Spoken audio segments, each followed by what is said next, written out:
welcome. Thank you for joining us tonight, Danielle. Thanks for having me. Awesome. Thanks for that great intro. I am going to be talking about mycoremediation today, which is about applying mycology for pollution cleanup. And I am going to talk about projects that I've worked on from a sort of community science approach, as well as within an academic context. And yeah, I'm currently working locally in Austin in a commercial context for mycoremediation. So I'm just gonna skip through this collage of photos of different things. I'm going to be focusing on, of course, mycoremediation work I've done through DIY fungi and other capacities. And I want to just start with just this big definition and sort of placing mycoremediation in the context of bioremediation, which is just working with living organisms to clean up or address or resolve contaminated environments.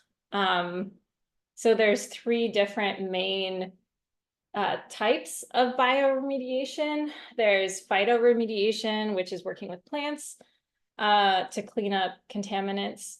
Microbial remediation, also sometimes called bioremediation, confusingly, is working with microbes like bacteria to clean up contaminants. And of course, mycoremediation is working with fungi to degrade organic contaminants in soil or enhance phytoextraction of metals. This is a pretty specific and narrow definition, and I'll be explaining the differences between different, organic contaminants and metals, and explaining more of what I mean as we go. And so why fungi? Why are we focusing on fungi? Why have I been focusing on working with fungi and learning from fungi to clean up contaminated sites and contaminated waste or toxic waste materials? It's because, and I can't say it better myself, I love this quote from Understories. The organisms becoming emblematic of the Anthropocene are fungi. They're emblems of resourcefulness and regeneration. They know how to play with others to form holobionts and can live at the extremes and in depleted environments. As the extreme becomes the new normal, we behold fungi. So when it comes to mycoremediation, there's a bunch of ways we can potentially work with fungi to clean up the environment. But the two that I have focused on most are the potential to reduce the toxicity and accelerate the decomposition of polluting wastes, and to work with fungi to remediate and restore contaminated sites, regenerate soils, and enhance ecological restoration. And so it's this second bit that I'm going to be focusing on today. There's, as Angel mentioned, some really cool workshops this weekend about some of the ways to work with fungi for waste. So I'll cover it a little bit, but mostly focus on mycoremediation of soil and contaminated sites today. So I want to start, I really tried to simplify this very complex subject into some basic principles that I've developed from working on mycoremediation at various scales over the last 12 or so years. And so this is sort of distilling some principles that I've learned throughout this period. And first of all, I would suggest designing your project or study based on the contaminants present and the site conditions. I would also suggest picking fungi who are already adapted to the contaminants and the site conditions and mimicking nature. So mimicking ecological processes like succession and diversity, and then giving the fungus what it needs. And so I'll go through these principles with examples now. I have this little matching icon to try to help keep everything organized. So again, the basic principle of designing based on the contaminants present. So it's really important to understand some basic toxicology. We just have one slide on it. And that's just these general categories of contaminants. There's two main categories. They are metals or inorganic contaminants and organic contaminants. And so metals or inorganic contaminants are elemental, and you would find them on the periodic table. If you think back to chemistry class, last chemistry class you had. So examples of metals would be lead, arsenic, nickel, cadmium, mercury, and so on. The thing to know about metals or elemental or inorganic contaminants is that they generally cannot be broken down. They can be moved around. So when you have metals in whatever the waste or site or that you're trying to remediate, you're going to need to take different approaches. And that's because, again, metals cannot generally break down. So you're going to want to either bind them up so they're not moving around and causing harm, extract them and remove them from the soil or from the site, or react them into less toxic or less mobile forms. The other major category of contaminants are the organic ones. Organic means carbon-based. And so that just means that they were manufactured or derived from something that was once alive. And examples would be petroleum products, like any petrochemical, like diesel, a lot of persistent organic pollutants, agrochemicals, pesticides. These are all examples of organic contaminants. I guess, good thing about this category is that generally there's something that will eat them. So some type of decomposer that wants to eat carbon or dead stuff. And so this category of contaminants can generally be broken down or transformed, sometimes into less toxic or even non-toxic forms. So the next basic principle, again, picking fungi that are already adapted to the contaminants or to the site condition or to the site conditions. Just want to, I mean, you all know this, I'm sure, but we find fungi everywhere.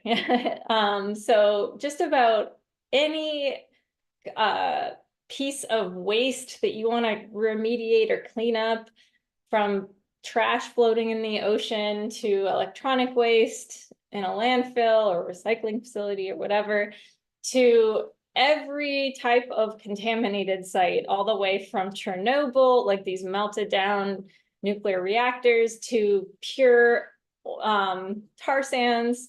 There are going to be fungi there for sure.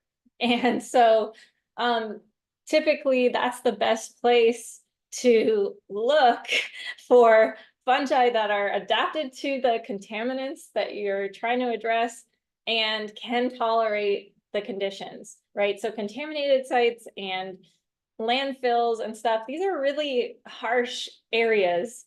And so if a fungus is able to grow there, it's probably because they're getting something they need. They're either able to metabolize the thing for food and get food from it, or it's a suitable habitat for them in other ways. But they really won't stick around if there's nothing for them to eat. So yeah, the best place to find fungi, again, are typically on the thing that you're trying to clean up.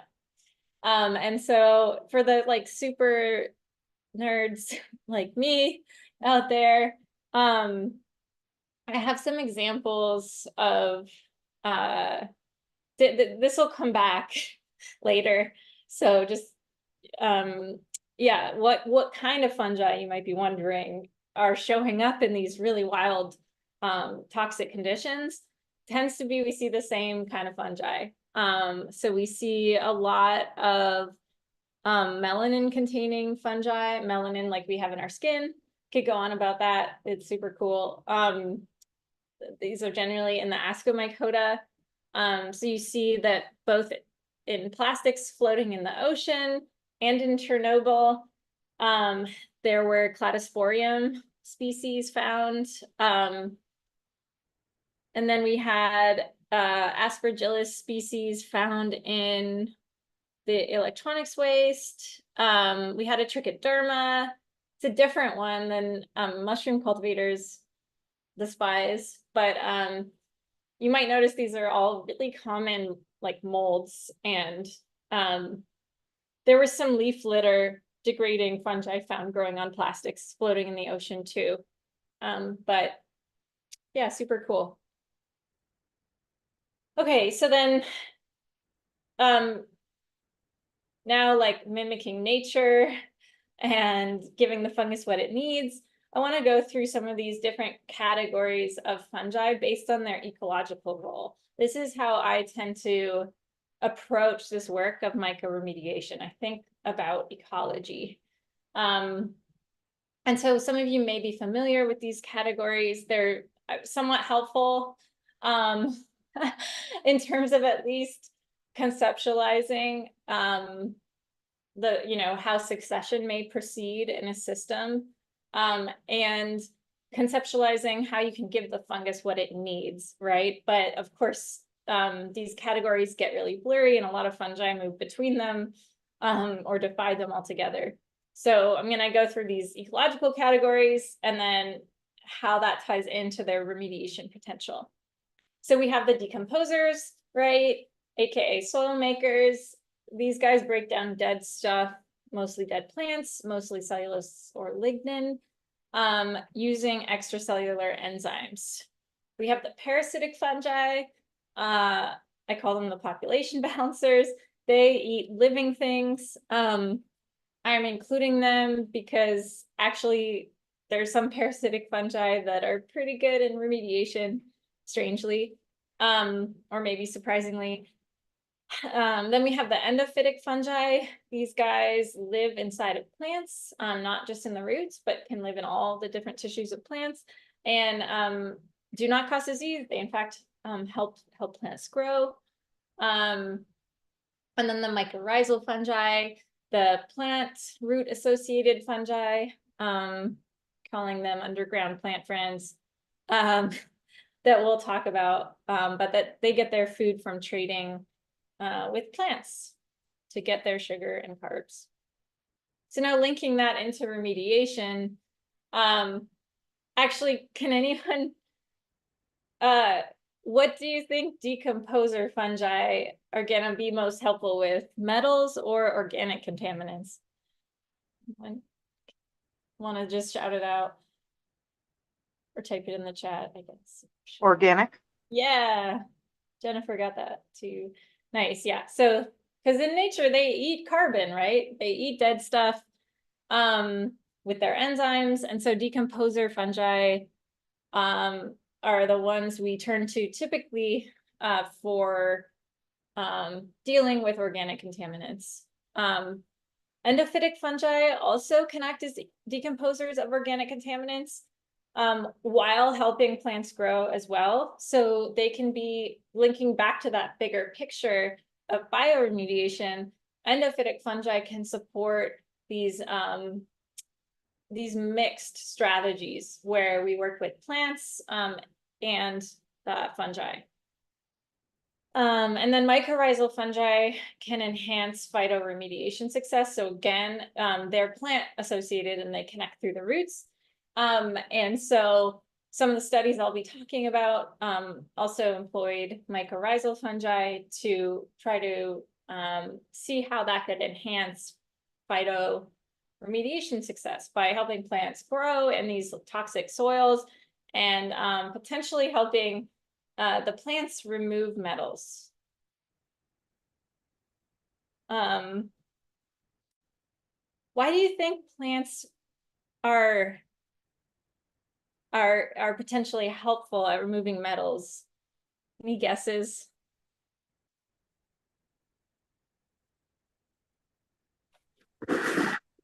Some might try to utilize uh like the accumulation of metals as a deterrent for herbivory or something like that. Oh yeah. Yeah, that's a great guess. And that's cool. Fungi actually do that too, some fungi. I think that's pretty badass. They like, there's a toxic thing and it's toxic to them, but they take it in and basically like use it as a shield. It's super cool. Um, yeah, that's a great guess. Uh, Are they lucky. using the nutrients maybe or taking Yeah, them for coloration? yeah, absolutely. So, beyond the magic of photosynthesis, through which plants, create their own energy, essentially, they do need to pull up nutrients from the soil. And nutrients are elements, just like metals. So plants are already pulling elements up from the soil, and some of these fungi help them do that. That's part of that trade, at least with mycorrhizal fungi. So that's why we would typically expect to work with plants that already naturally are, pulling up elements from the soil. And some of them can also pull up these metal elements as well. It's the same kind of thinking why we would work with decomposers to degrade organic contaminants. It's because in nature, these decomposers are already degrading organic stuff, right? So this is going back to that kind of principle of mimicking nature. And so what really happens in nature, though, is that we don't just have a single kingdom of life. Like we don't just have only fungi typically, and we don't have only one type of fungus. We have a whole bunch of different types of fungi and a whole bunch of different types of bacteria and worms and plants and different types of plants. And so when I teach about and work on remediation projects, I tend to call it eco remediation because to sort of denote that I'm trying to mimic what happens in nature and what can lead to ecological regeneration. So in nature, we would have, these decomposer fungi, primary decomposers that can eat stuff essentially that have enzymes that can break apart these really complex polymers like lignin into smaller bits that now secondary decomposers, both fungi, but also bacteria, and then can continue now to the breakdown. This whole time soil is being created, right? This soil is being created can now support plant life. So we have plants that start to come in. We have hopefully endophytic fungi with these plants, and we hopefully have mycorrhizal fungi also helping these plants grow and potentially uptake and remove more metals or stabilize the metals in the roots.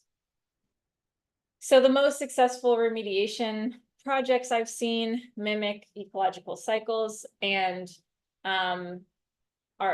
work with a diversity of species and kingdoms of life and really engage and build relationships between humans and all these organisms in doing so. Okay, so how to incorporate fungi into remediation projects. And I'm focusing again on fungi here. Obviously, it's a mycological society. We all love fungi here, but they've been really overlooked in remediation and in general in a lot of fields and spaces. So I'm going to go through ways to incorporate them and different approaches to incorporating fungi into remediation projects. And so I don't want to necessarily do a whole like how to start a mycoremediation project thing, but just like a summary here. The first thing you're going to want to do if you have a contaminated site or that you're going to be working, again, that's the focus for this presentation. You want to learn about the site and the contaminants present. So you're going to need to assess the site, test the soil or water or waste, whatever. Learn as much as you can. Do your research into everything about the site and the contaminants, and build your team and set your goals. So then you'll want to come up with a plan, right? And hopefully some of what's shared today can help with choosing an approach wisely, hopefully mimicking nature, and then you'll identify and gather the materials and resources you need. And importantly, with remediation study or project, you're going to need to make a plan for how you'll responsibly deal with any byproducts of the research or of the project, right? So if you're dealing with metals, they don't break down. So you're going to have a plan for that. And we'll talk through options later. And then as you're implementing the plan, I really want to stress how important it is to protect yourself. So if you're, working with toxic wastes or on a toxic site, you can be exposed to all of those toxins, and that's not good. So like I had to do like a 40-hour HAZWOPER certification to be able to work on contaminated sites doing mycoremediation studies. And also when I was doing landfill work, I had to have like all these certifications and everything. And that's super important, again, because we don't want to, in trying to sort of help out or advance this research to clean up environments, we don't want to be getting sick ourselves through being exposed to toxic stuff. Obviously, you'll maintain and monitor your project or study, and then really important, you can't assume that it's worked or that really anything has happened. You'll want to test again the soil or the waste, and evaluate your next steps based on those test results. So the first option or approach to incorporating fungi into remediation projects is that, as I've already suggested, you can find fungi that are already adapted by just like surveying either the waste that so if you're interested in marine plastics, go get some marine plastics and check it out. Or if you have a contaminated site you want to work on, you can sample and I survey for fungi that are growing there, both the ones that you can see because they're, fruiting mushrooms or something, as well as the ones that are in the soil that we can't see. And then you can either amplify them in place, or you can culture them and screen for their remediative capacity and for use maybe bioregion, like in the bioregion on other sites, or other wastes. Like, so again, if you find a fungus or two growing on, plastic or something, that you might, and you find out that it is in fact not just growing on the plastic, but eating the plastic, that might be one that you could apply on other plastics, right? Other similar contaminants. So there's a ton of cool examples of this that have happened, but I'm going to share a bit from my own work. This is the first study I did as part of my PhD. When I got to Southern California, I got permits to sample and survey 7 contaminated sites. And I identified all the fungi and microbes in the soil, as well as all the plants and that were growing naturally on these sites. And then I tested them for remediative capacity. So for the plants, I tested their above ground parts to find out which ones were accumulating most of these metals of concern, like lead. And then I utilized sequencing to identify fungi that were living in the soil. I also extracted spores and looked in the roots of the plants to see whether and which types of mycorrhizal fungi were growing there as well. And so fungi from the Ascomycota were the most abundant on contaminated sites in Southern California. And for folks who haven't been there, it's like, it's a semi-arid to arid place. It's pretty hot and pretty dry.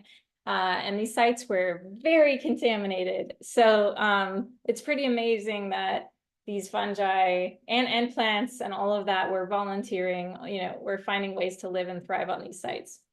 And so if you were looking before at the species that were showing up in like Chernobyl and marine plastic and stuff, you're going to notice that we have some repeats here. So the top genera that were showing up on contaminated sites in SoCal were from the Cladosporium.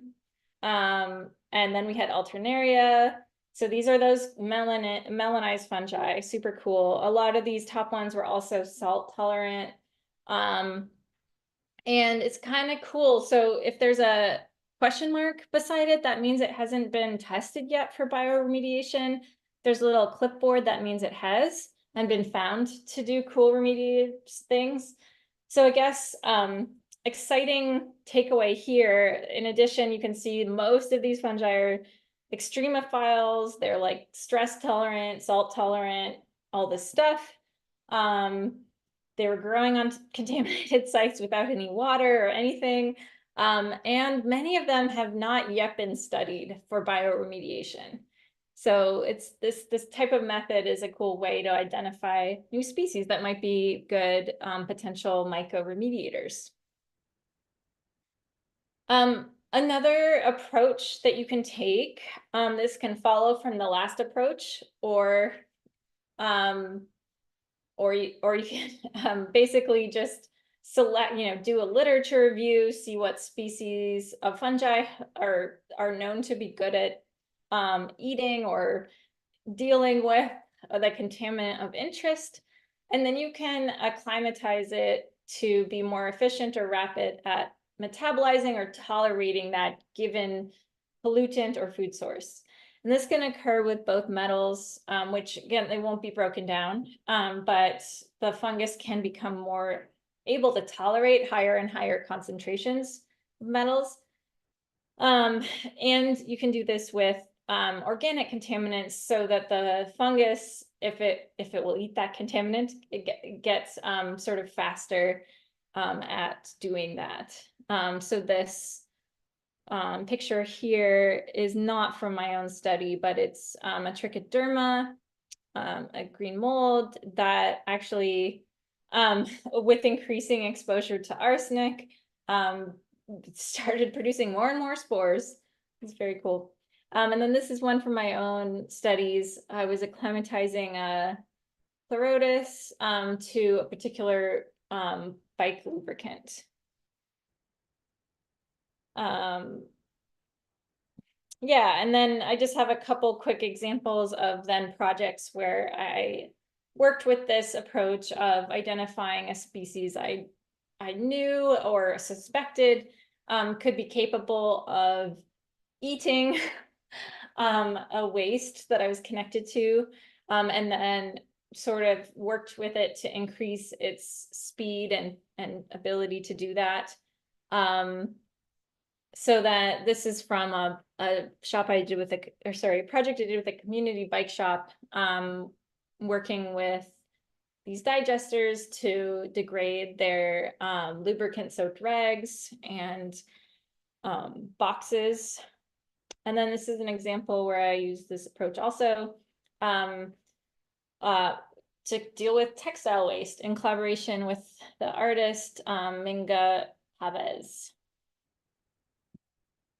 And then another approach that one can take that's taken commonly, if I can say commonly, in this sort of understudied field, you can introduce a fungal species known to play a needed role.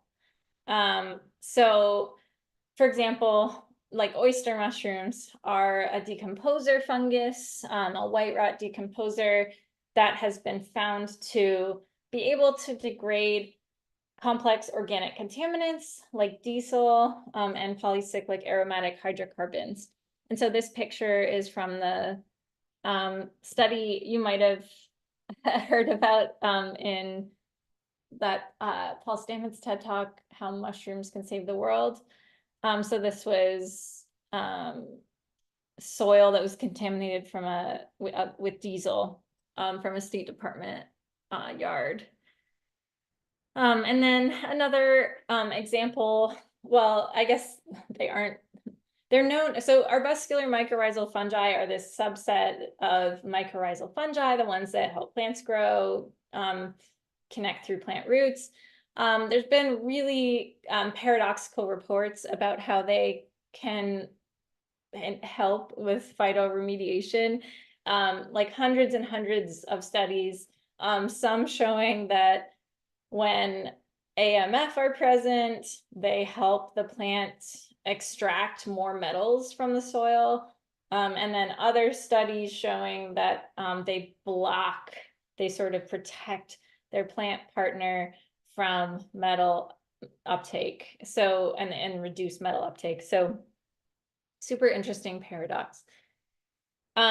Which brings me to some of the studies I worked on during my PhD that I'll share about in more detail here. First of all, these were huge studies. There were so many agencies and folks involved that I'm really grateful to. I want to jump back for a sec into more of a problem statement, because we've been talking about cleaning up contaminated sites, and I just want to share a bit just in this country about the scale of the problem of contaminated sites. So this map is showing, so every dot on this map is a contaminated site. There's different colors because there's different types of contaminated sites, brownfield, Superfund sites, hazardous waste sites, and so on. But the point is that they're everywhere. There's over 1 million, and these are only the ones that are regulated by the Environmental Protection Agency. So this is thought to be a huge underestimate. So we're living, we're surrounded by contaminated sites, and it costs so much money to clean up a contaminated site with the conventional remediation approach, which is literally digging up the soil that's contaminated and dumping it somewhere else. So this approach doesn't also actually resolve the issue, right? It just moves it somewhere else. And this high cost to do that, and there's so many other issues with that approach, as you can imagine. It's meaning that there's this slowdown in contaminated sites cleanup in this country. So at this point, there's about 1 site cleaned up each year, but also we're adding more we're polluting more sites all the time. So it's a huge, huge problem. And it can be intense to face, but I really believe that we need to look to keep studying and piloting and testing out these biological approaches, which can be done in place. So they remove or reduce the need for just digging up all that soil. These methods can be typically done in place. They actually resolve the issue. So they actually clean up the contaminant. They don't just move it somewhere else. They're a lot cheaper. There's so many environmental benefits. So yeah, I really think it's important that we keep supporting and studying these approaches. So for this study that I did, I worked on 3 of the contaminated sites that had been part of the survey. And they're all in Los Angeles. They were different sizes. Some of them were very large. So Taylor Yard site is 100 acres. This site is 7 acres. This other site was a 1/4 acre. They all had mixtures of contaminants, so different metals as well as organic contaminants. And that's so common that I would say, I don't know that I've seen a contaminated site that only had one type of contaminant. So we selected our combinations of different plants and fungi that we wanted to test from the survey, right? So these are ones we know are adapted to conditions regionally and to the harsh conditions of these sites because they're growing on them on their own. And then we selected the ones that were best at dealing with all of these contaminants of concern. And we prioritized, we wanted to compare native species with non-native species. And so we're doing that here, testing new native plants, metal extractors, and comparing them with a known remediator plant that's not a native. Very importantly, we wanted to test all these different plants with different combinations of fungi. So we had just the indigenous arbuscular mycorrhizal fungi that was in the soil, compared it with a commercial AMF inoculum. We had a decomposer fungus, a known remediator, the Pleurotus austriatus in the form of spent blocks. And then we compared that with just the indigenous decomposer fungi that we stimulated by adding wood chips and water.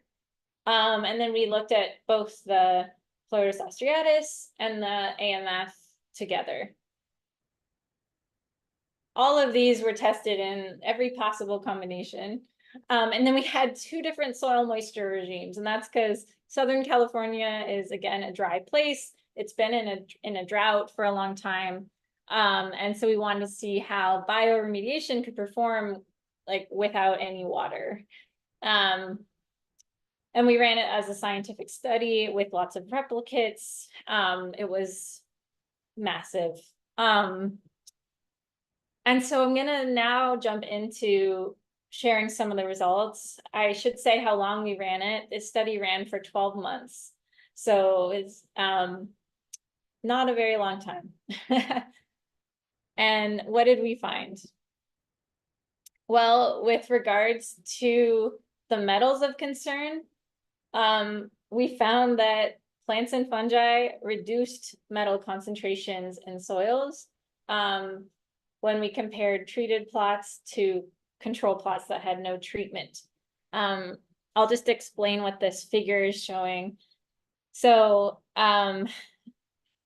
this is 0 here.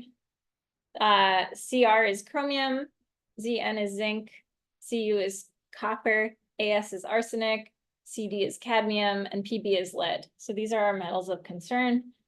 And so if the bar is pointing down, that's good because that means that the plants and fungi hold these metals out of the soil, right? Which was the goal. That's what we want, is the soils to be cleaned up.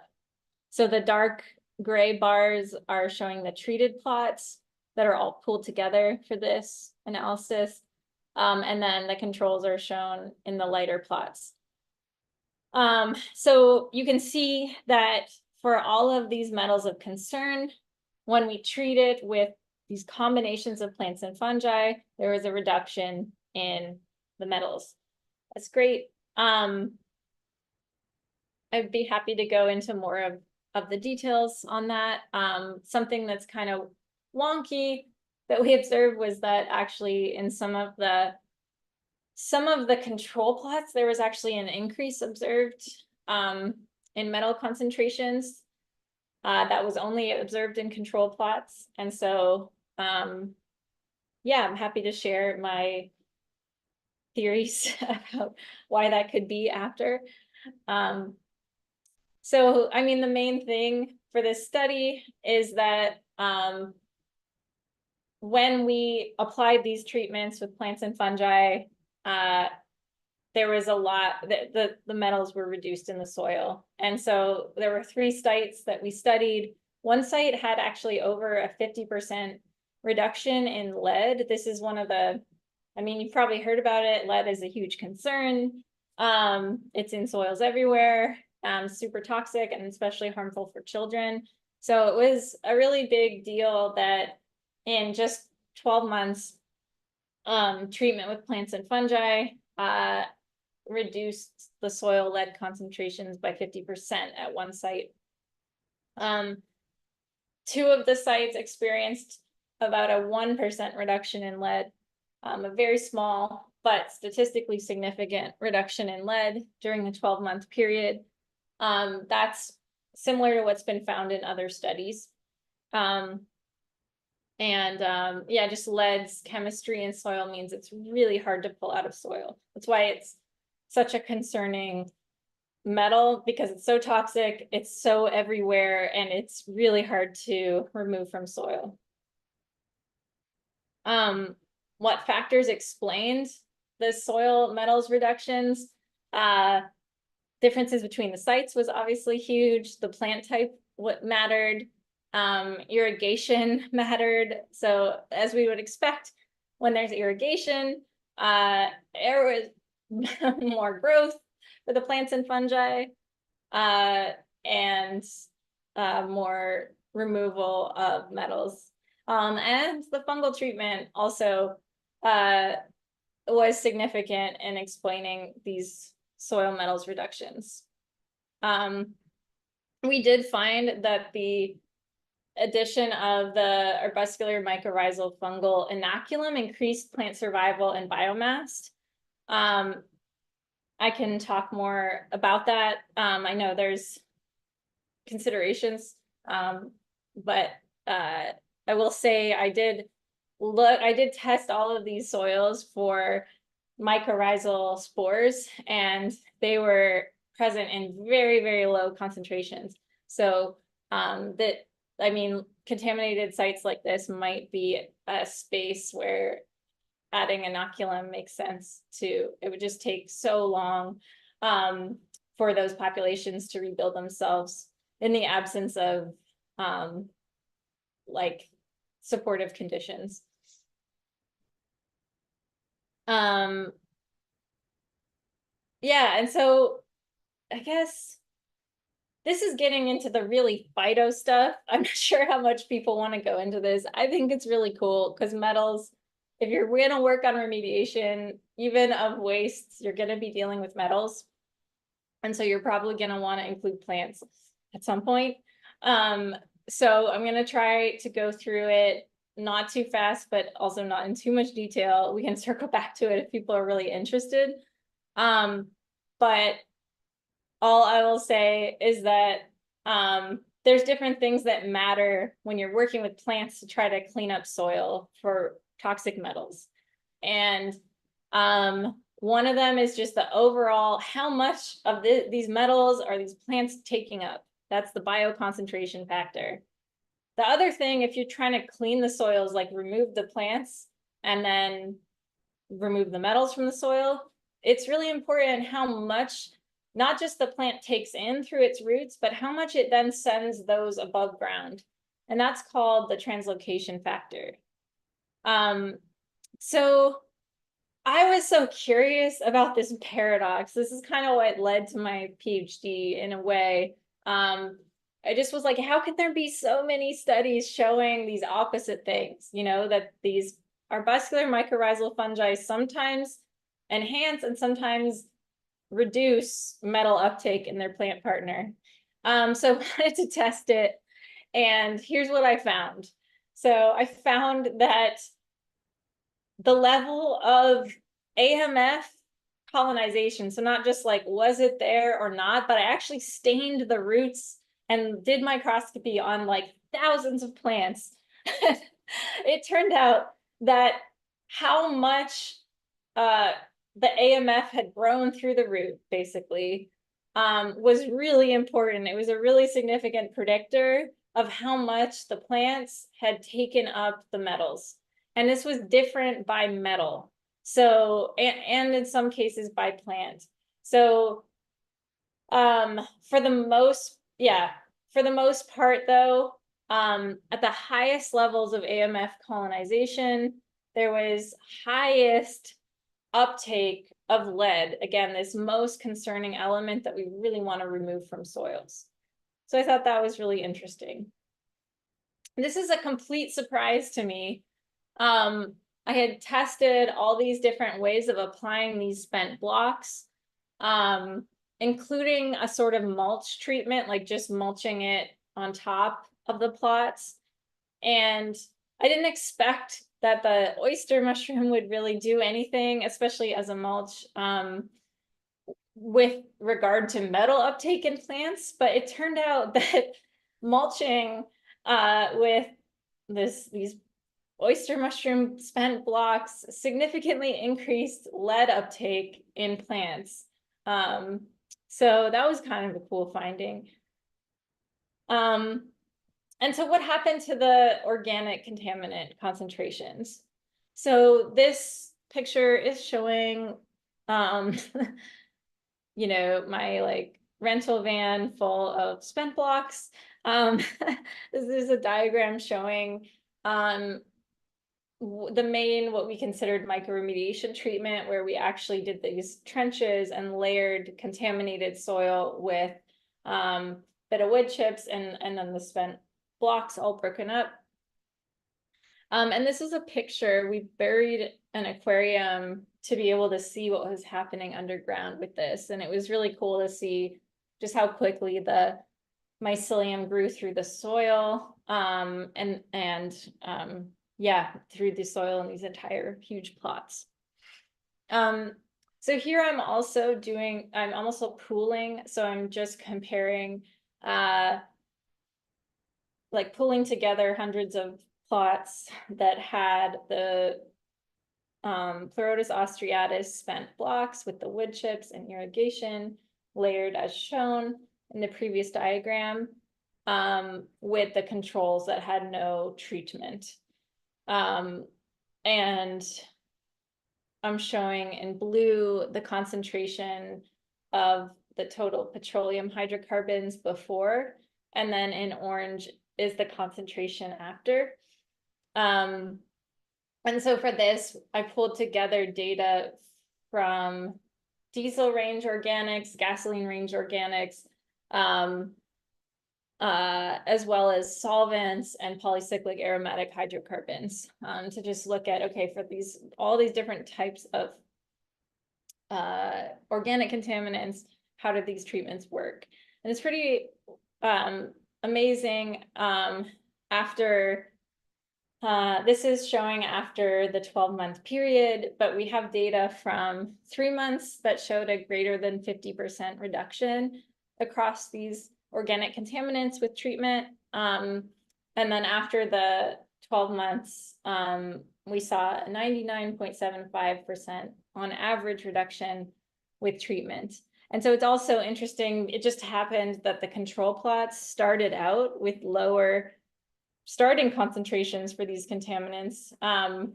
So it's even more amazing that like the extent of the reductions that occurred with these treatment. And so overall, these studies with these combinations of native plants, AMF and P. austriatus, showed potential for remediation of Southern California brownfields or contaminated sites.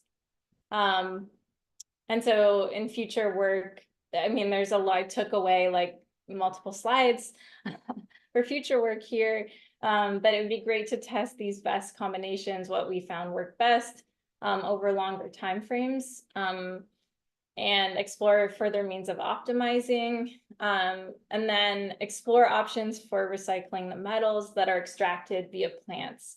And I know there's often curiosity about what happens to those plants. So I can show you this fun picture.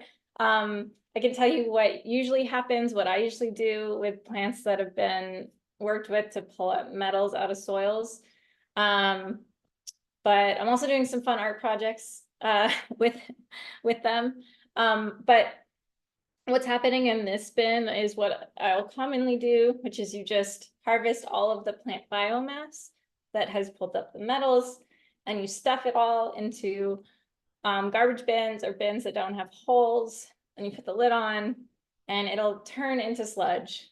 So it'll go over time in these anaerobic conditions without oxygen from a huge amount of biomass. Well, it's really important to say, actually, you go from a potentially huge area of land that is contaminated with metals into a smaller amount of plant biomass that has those metals.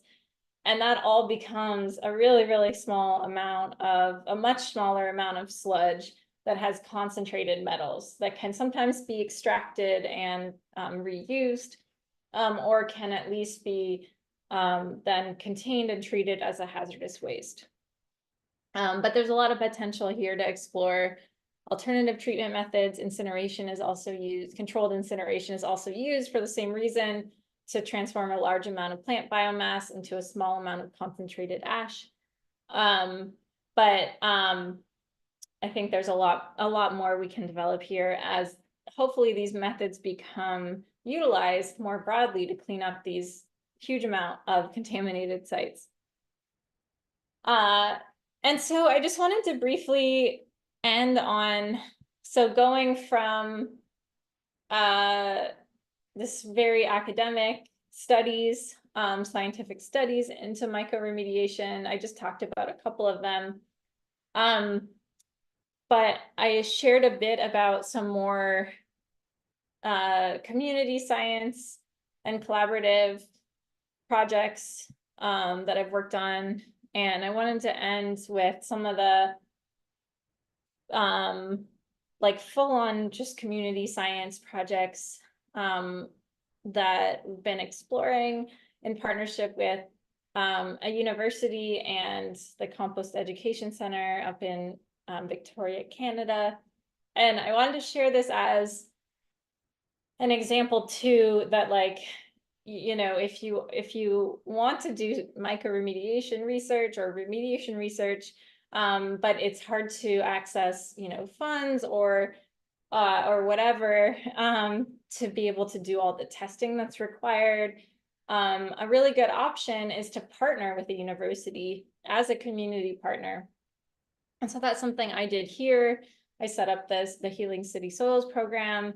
And from that, these community bioremediation pilot projects where we were setting up plots at community gardens, backyards, and traditional sites of food harvest, and basically testing these really accessible methods similar to what y'all are doing here, like with spent blocks or compost and different things like that, things that are really easy for folks to access, and seeing how they could help clean up soils.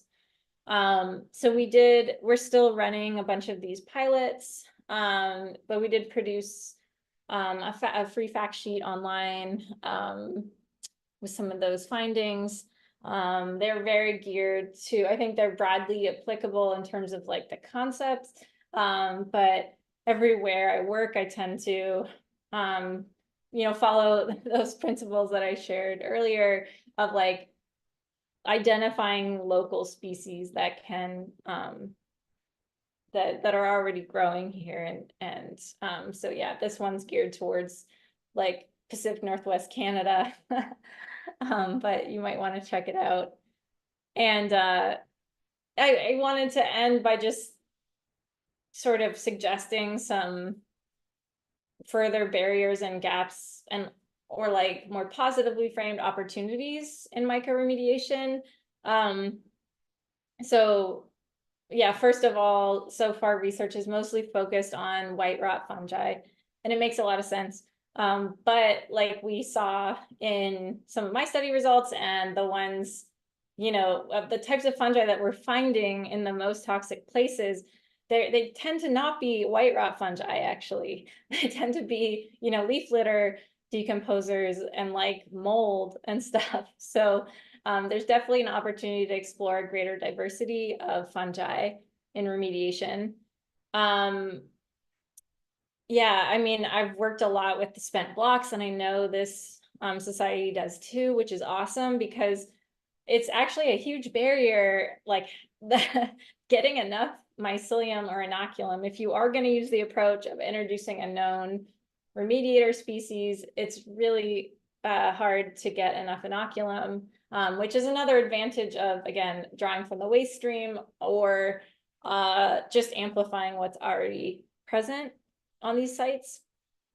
There's a lot of regulatory barriers I can talk more about if you're interested. It was almost impossible to do these studies on real sites because of the number of permits and everything involved.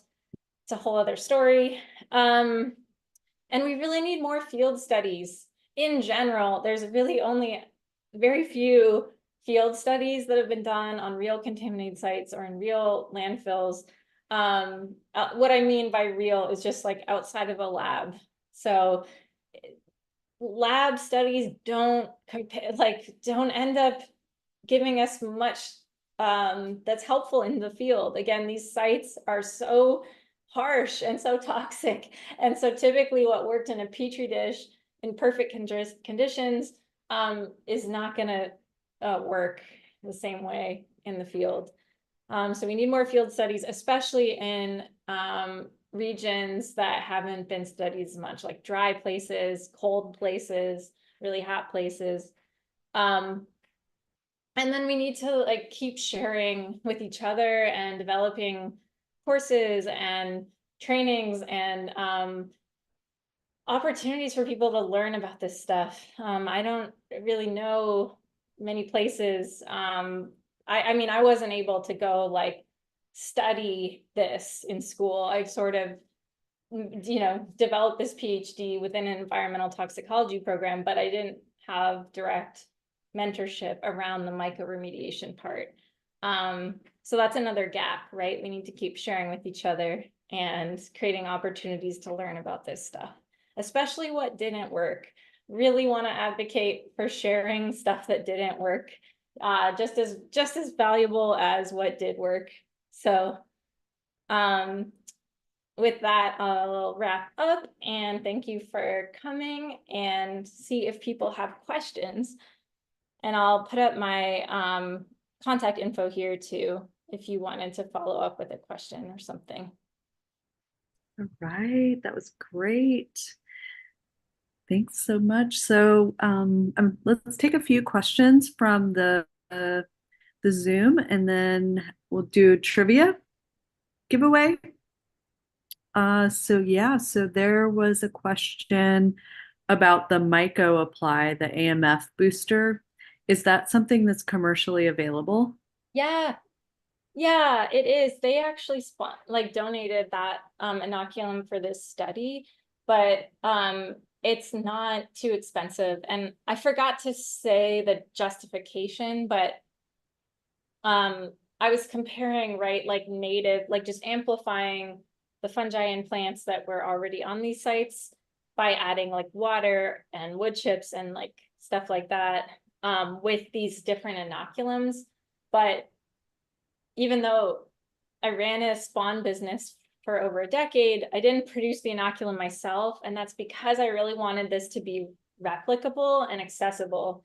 And I thought most people would either get spent blocks, which are, free in the waste stream, or just purchase this inoculum. You can grow your own AMF out, and it just takes like a year, and a greenhouse, or like it's a whole thing. So yeah, it's pretty cheap. I think it's like, I don't remember the exact cost, but yes, I bought, anyone can buy Myco Apply, and it's not that expensive, and it lasts for a few years, and it did make a difference in our study. Okay. There was another question about how deep is the soil sample extracted, and how far or deep is the effectiveness of mycoremediation of the soil? Such a good question. Thank you for that. So well, for this study, we only tested 3 feet deep, and that's because the soils on these sites were so bad. I had to rent a hammer drill and a generator to even be able to like sample. So the soils were like concrete. They were smelly and oozing. They were like so toxic and so bad. And so, yeah, we could only get 3 feet down. But that's about as deep as I would expect for at least the decomposer treatment. Just because of like oxygen and things like that. I've seen things that, so just a comment on that, and then I'll talk about metals and depths for that. But yeah, I've seen studies that didn't work because they made piles that were higher than 3 feet. And it just meant that there wasn't enough air, essentially. There wasn't enough oxygen access in the center of the pile for these aerobic fungi to get in and grow. So yeah, we kind of intentionally did these actually, yeah, like 3 to 4 foot trenches, and then tested that deep. And then yeah, for metals, where we were working with plants to pull up the metals, a major advantage of the native plants from Southern California that we worked with is that they have really deep root systems because they're used to dry conditions. And so they can, some of these plants can grow roots that are like 5 or 15 feet deep with time. But in just a year, we found that the roots on average went about 3 feet deep. And so that means we would expect that the treatment or the ability to pull up the metals is just as far as the roots can reach. So yeah, so in a year study, in the specific study system I was in, I expected, yeah, about 3 feet, but you can engineer. So if you think back to those principles of what does the fungus need, if you're working with an aerobic fungus, it's going to need oxygen, and if you make a pile that's too tall or something, it's not going to have enough air. But you can always engineer around that. Does that make sense? I kind of like did this real all over the place answer. But so yeah, the depth is really important. It's a fantastic question. It's gonna depend a bit on the specific species and the specific species that you're working with and the contaminant that you're dealing with. But yeah, typically with bioremediation, without any like, what's that called? Like engineer, like, machinery, like moving piles and stuff, or like things like that, you're going to be dealing with the top few feet of the soil, which tends to be where the most contaminants are concentrated anyways.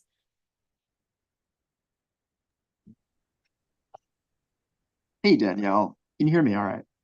Yeah. Yeah, excellent. No, fantastic talk. I was curious if you would mind circling back to one point you discussed there being an increase in the metal concentrations in some of your control plots, and if you could just share your thoughts on it. I have a few of my own, but I kind of just wanted to hear what your take is on. Yeah, I want to hear your thoughts too.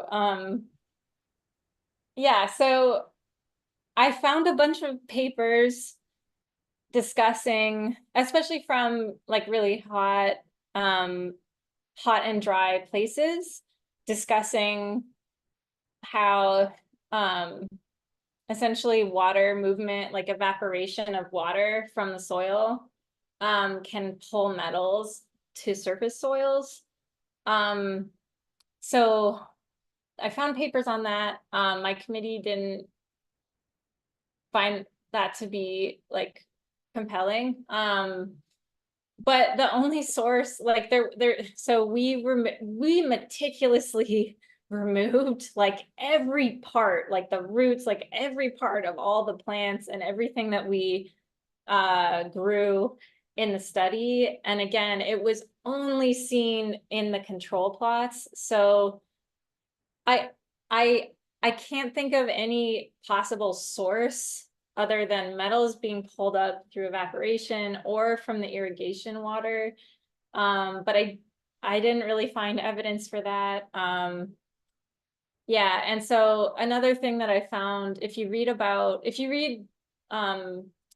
bioremediation studies, it will come up that it's kind of hard to prove that what you're doing is working because of how heterogeneous and variable soils are. And so if you sample in like one corner of a plot one time, and then you sample like right next to that, you might get a different concentration reading.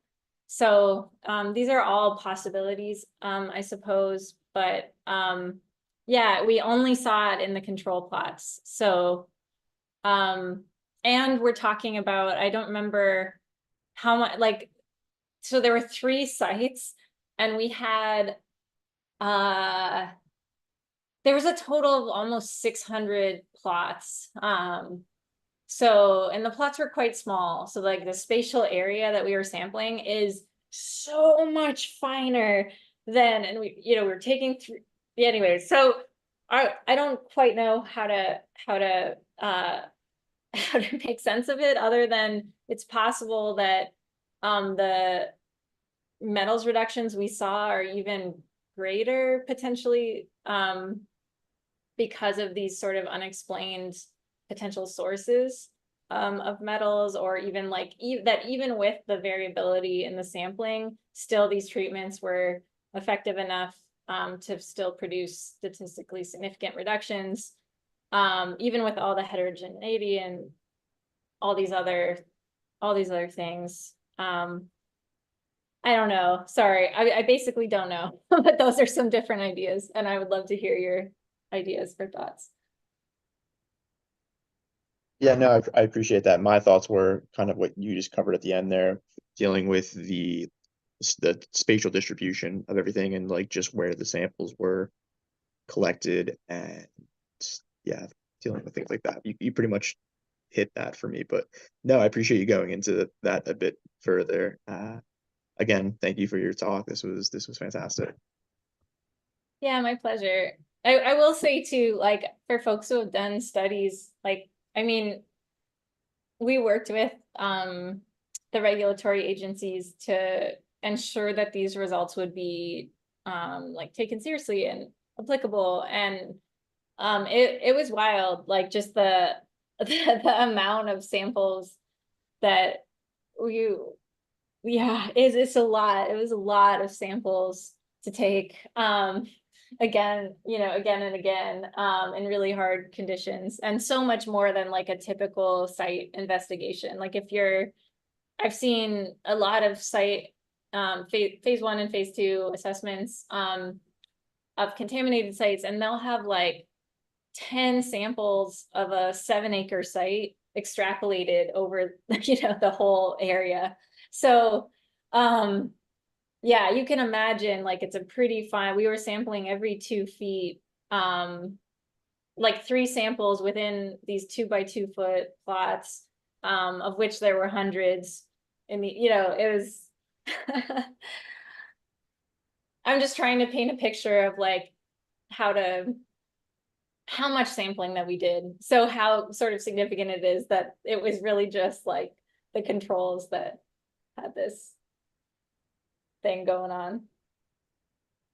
Okay, so let's take a small break and do the trivia question, and then there's a few more questions in the chat.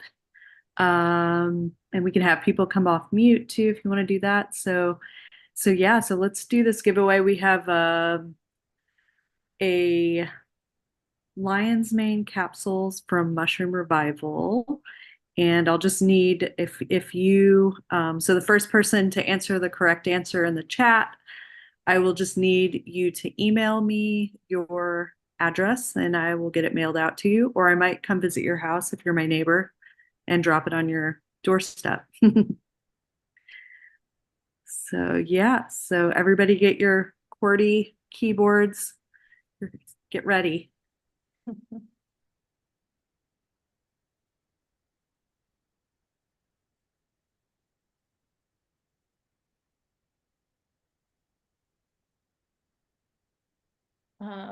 Okay, should I ask the question? Yeah. Okay. Okay. This is kind of hard. Maybe like, Okay, name just the genus of the the fungus that was found growing on more than one in more than one really intense contaminated place on Earth. So one of the fungus that was found on more than one like hazardous waste or site. Did Gypsy Rose get it right? Yeah. Gypsy. Nice. That's awesome. Hey, Yeah. Okay. you That want to was drop it at really my hard. house? I'm in New Hampshire. Yeah, we'll send it to you in the mail. So yeah, just send us a message on our email, the info account, Okay, perfect. and I will get that out on the mail to you. Okay, so there were a few questions. So Brittany, do you want to come on mute and talk? Like it's more of a comment, but I think it's like maybe it's a good discussion point. Yeah, sure.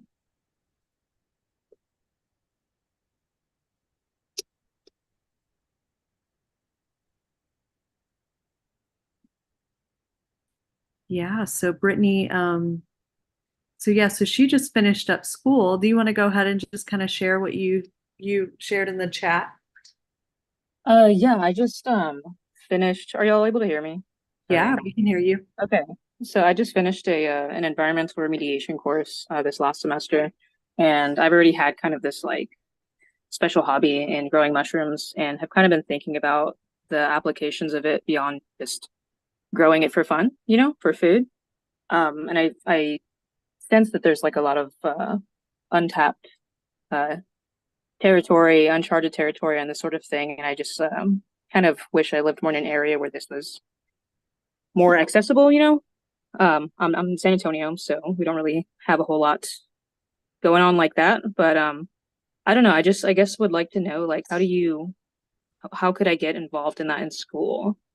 Um, has anybody else done that around here?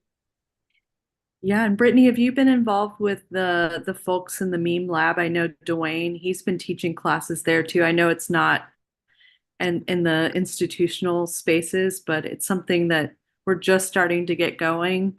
And I know he has interest in this area as well. And maybe you all can come together and try to look at some of the organizations. I think Roxy, you're here too. Yes, come to Meme Lab. Yeah, for sure. A lot of times I have to work full time as well, so a lot of times I just can't make it. But I've really, really been wanting to kind of like get to know you guys and get involved in this sort of thing. And I don't know, I think outreach is really cool, and I'm kind of figuring it out. I think been trying to finish school for a while, and I think I'm starting to figure it out.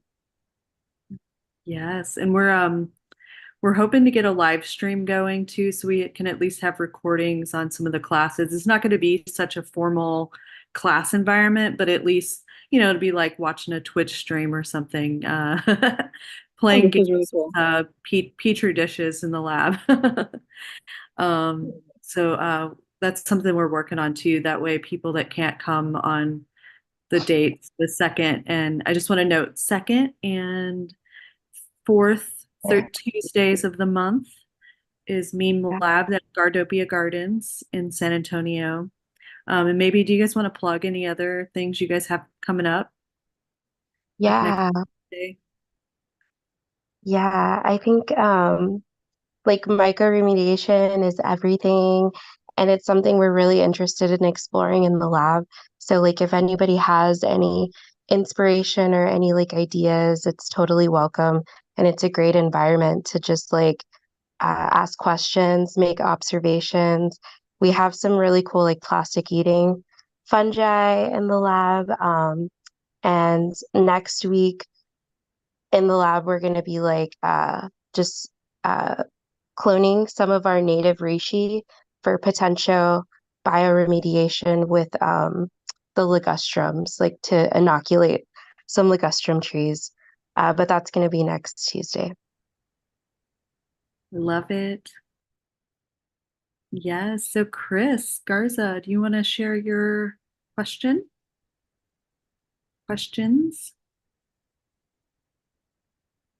Yeah, let's see. I had a couple. So, um, are there any studies that show there are negative impacts on insects or other wildlife uh, in areas where people are using plants for bio or for remediation? I'm thinking about like risk of exposure to heavy metals and how that might affect pollinators or other insects that are, eating those plants. Yeah. Yeah, it's such a good consideration. So I did testing, I did a bit of testing of like differentiating the different parts of the plants that we were working with, including yeah, like the flowers and things like that. So typically, and I didn't find uh, really metals in there in the study that I did. And typically, from what I understand, the reproductive part of a plant is the most protected. There's like a root soil barrier, and then a root shoot barrier, and then another barrier between the shoots and the fruit. So it's just because it's the reproductive part, the plant has a lot of different ways to protect it from toxic metals, but that doesn't mean that that always works. So it can be overloaded if the concentrations in the soil are really, really high.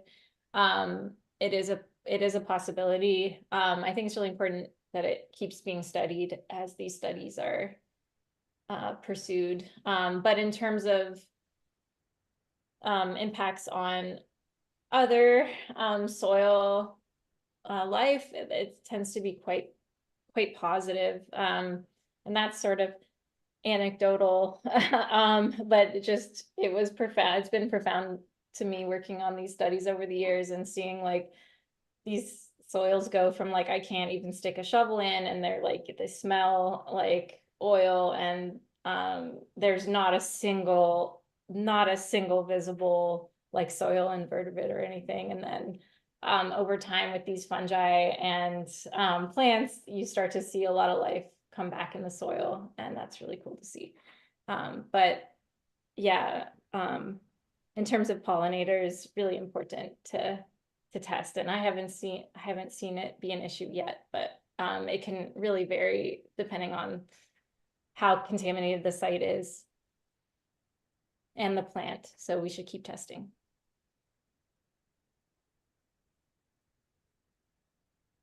Okay. Do you want to ask your question about lichens, Chris?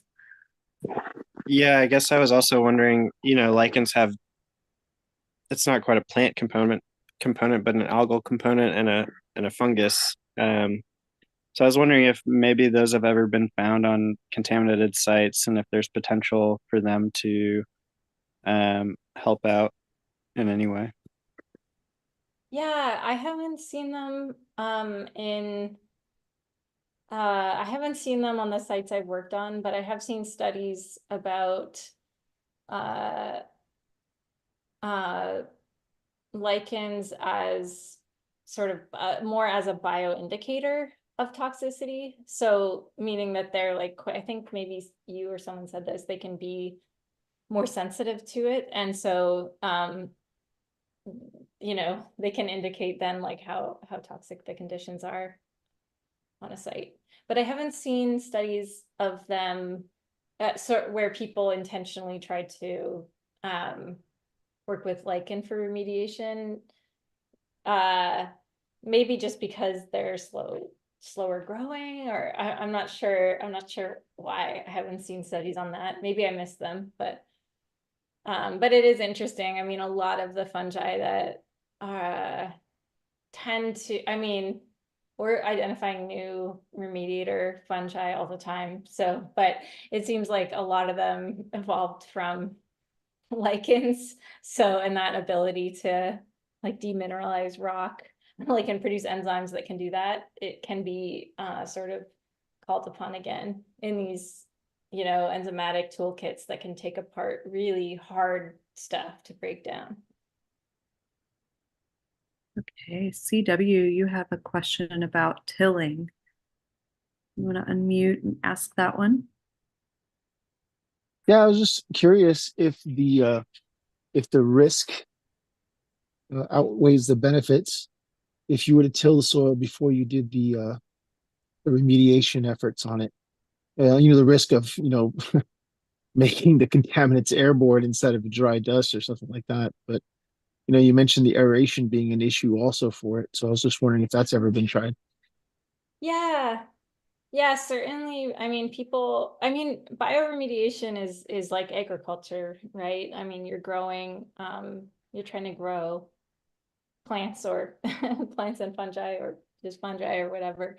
I have done that before when it's been a backyard site that wasn't it was contaminated, but not in like a really intense way. And we made sure to not mobilize dust, making sure that there was the soil was wet, was moist, and that we, we had like the proper protective gear on and stuff like that. But yeah, for a brown field, like working on like a really contaminated site, it's you're there's regulation around, like you really can't make any dust at all. And so again, if you could prove that you were mitigating that, if you were, again, like typically how people do that is you have to have like a water system. So you're like spraying so that there isn't dust that's being created. So if you could like till wet and not produce dust, then I think that would be really, really helpful for sure. Anything you can do to support like yeah, just soil that isn't so like a lot of these sites have had buildings on them for decades, or like trains and all this heavy stuff. So they're so compacted that yeah, some type of tilling would be really helpful. Cool, thank you. Yes, Gabe, you have a question.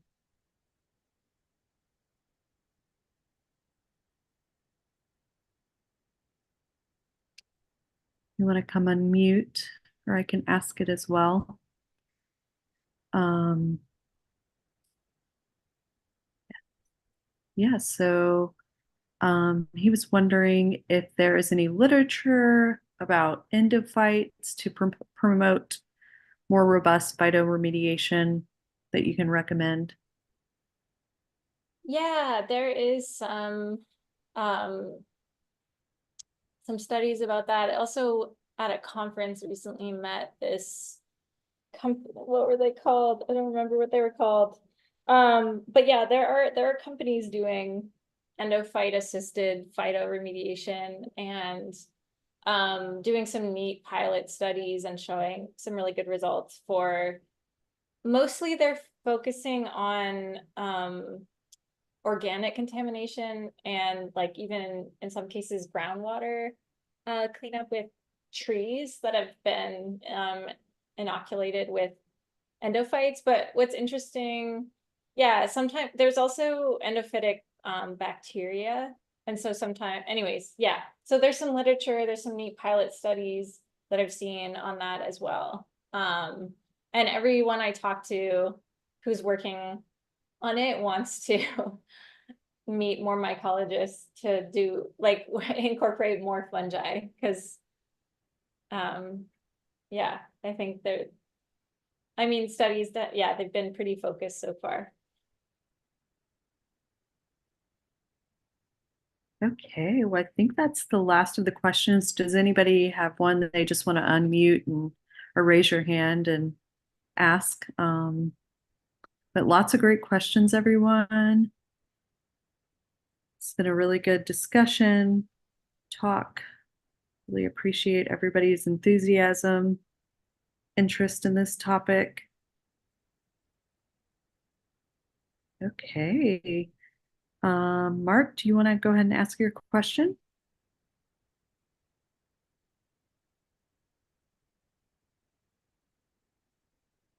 MW?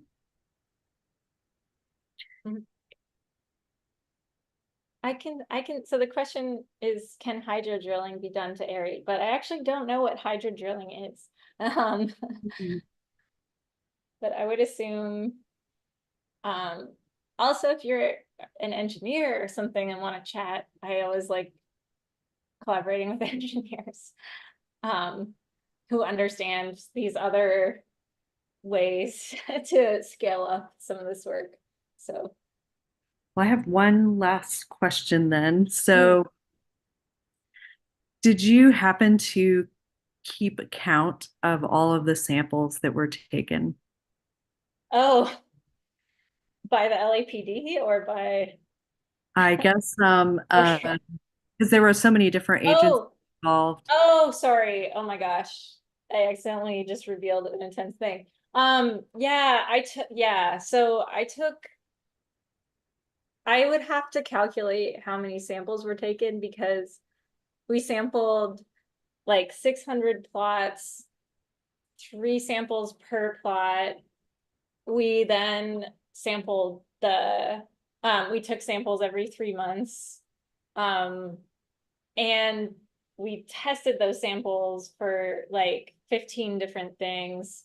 Plus we sampled roots to track the fungi and whether, like, we didn't just assume that because we inoculated that the AMF had grown, right? Like, so we like did root samples, we did plant tissue samples, we also did all of those every 3 months. And at the end, like, Wow. so yeah, it was a massive amount of samples. And how Yeah, many I don't people even know. did you work with on your team? Um, there were a lot of, so initially I wasn't allowed to have any help because it was the pandemic and there were restrictions around that, and because these were contaminated sites. And I was told that only people with 40-hour HAZWOPER certification could help. So it was literally just me. And that was insane. And then eventually I actually verified with like all these environmental health and safety agencies that so long as I was managing people with the right PPE and everything, that like I could have helpers. So, but then there's also permits and right of access to, it was like, so it was very limited, but I did eventually have, I had some undergraduate research assistants, who helped, usually like 1 to 3 or 4 research assistants from UCR, and then over time a lot of amazing volunteers in the field, people who would come and like meticulously weed the plots and then test the weeds for metal uptake and like collect seeds and just like dig impossible to dig Wow, holes. So yeah, there are a lot of amazing people that kind of collected around this over time. incredible. Wow. So, so amazing to hear about such a big project. And we appreciate you sharing the results with us tonight. So, yeah, so I shared the link to the recording in the chat. If you jumped in midway through and want to watch it back, it's all out on YouTube right now. But yeah, thanks again, everyone, for joining us. Thank you, Danielle. And we will hope to see you all at the workshop on Saturday or at the Texas Mushroom Conference coming up on Sunday. Yeah, Good. and I couldn't see who was here, but hey, Travis. Thank you. Travis is someone who came and helped, and like even at night, and also helped facilitate the spent blocks donation. And hey, Yay. Liz. We I love work with Liz. Travis. Liz is an amazing local mycologist. Liz, we miss Yes. you. Also, hey to everyone I didn't see who's here. Thank you for coming. I turned off the live stream, so if Cool. anybody wants to show their face and say hello.